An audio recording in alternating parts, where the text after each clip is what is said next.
क्यों लोग आलसी हैं, काम नहीं करते हैं, भगवान भरोसे बैठे रहते हैं? अरे भगवान भरोसे कहाँ कहाँ बैठे रहते हैं आप?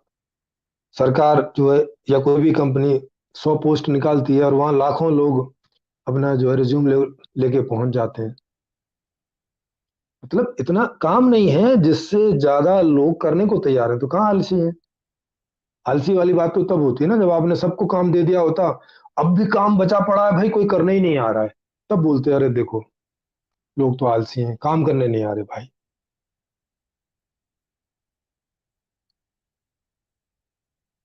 एक आदमी मुझे मिले थे, वो कह रहे थे कि भाई मेरे यहाँ 5 लोगों की जरूरत है और मैं इतना जो है, वो मेरे साथ इसी में डिस्कस कर रहे थे। और मैं बोलता हूँ आपके पास कहीं 5 लोग हों तो मुझे दिला दीजिए, मेरे यहाँ जरूरत है। कोई कोई मिलता ही नहीं मुझे जॉब करने। मैंने उनसे पूछा सैलरी क्या है? बोले दे दूंगा 7-8 हजार रुपये सैलरी। 7-8 हजार रुपये, इतनी सैलरी में कौन आएगा भाई? ये हाल है। मैंने उनको कहा कम से कम 70-80 हजार रुपये की सैलरी की बात करो, फिर देखो मैं कल ही भेजता हूँ आपको। 5 नहीं, 500 भेजूंगा, आप बोलो। बोला नहीं इतने तो पैसे नहीं है। हाँ तो फिर काहे के लिए बकवास कर रहे थे कि मेरे पास 5 जॉब है? 5-7 हजार रुपये की जॉब होती है क्या कोई? उसको जॉब बोल के जॉब की भी बेइज्जती कर रहे हो, बदनामी कर रहे हो, रोजगार की भी बदनामी कर रहे हो। 5-7 हजार रुपये का जॉब? अरे जॉब का मतलब है कम से कम लाख रुपए के ऊपर की बात करो, जॉब का मतलब कम से कम भी बात करो तो 50-60 हजार की तो बात करो एक महीने में। उसके नीचे जॉब जॉब है क्या कोई? वो तो शोषण है उसका। शोषण को तुम बोल रहे हो कि तुम जॉब करवा रहे हो।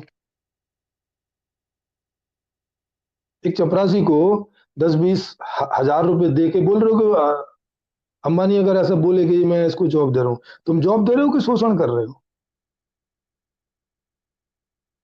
ये जॉब है? अगर ये जॉब है 20 हजार का, तो तुम जो 1 करोड़ रुपए महीने का सैलरी लेते हो फिर वो क्या है? तुमने जो अपने घर के 6-7 सदस्यों को, किसी को डायरेक्टर, किसी को कुछ बना के और सबको 1-1 करोड़ की सैलरी दे रहे हो, वो क्या है फिर? वो तो फिर कुछ और होगा ना फिर।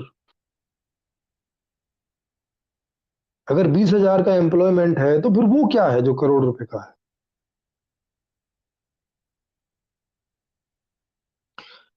तो ये बात सोचने समझने की है, लेकिन अब इसमें बेचारे की उसकी गलती नहीं है। अर्थशास्त्र ही इस प्रकार का है कि वो भी मजबूर है ये सब करने के लिए।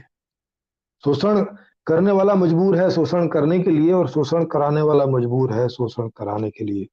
कराने वाला ज्यादा मजबूर है, करने वाला थोड़ा कम मजबूर है, पर दोनों हैं मजबूर। इस बात के लिए दोनों मजबूर हैं।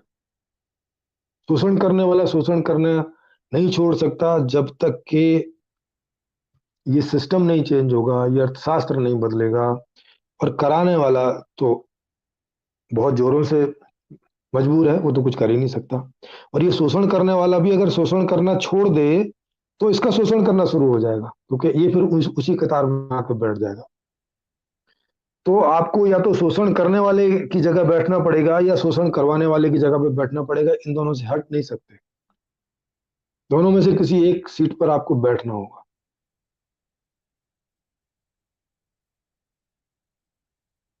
दोनों मजबूरी है।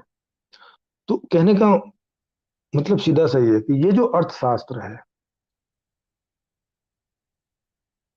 ये गंवार टाइप का है। इसकी स्टडी जरूर कराते हैं लोग, इसमें पीएचडी जरूर लोग करते हैं, पर ये अर्थशास्त्र अपने आप में जाहिल है, अपने आप में गंवारू अर्थशास्त्र है ये।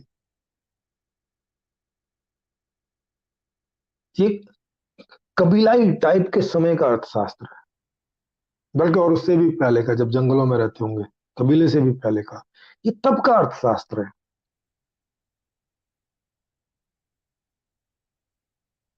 कि भाई बदले में कुछ देना पड़ेगा, आपको कुछ चाहिए तो बदले में आपको देना पड़ेगा, नहीं दोगे तो नहीं देंगे।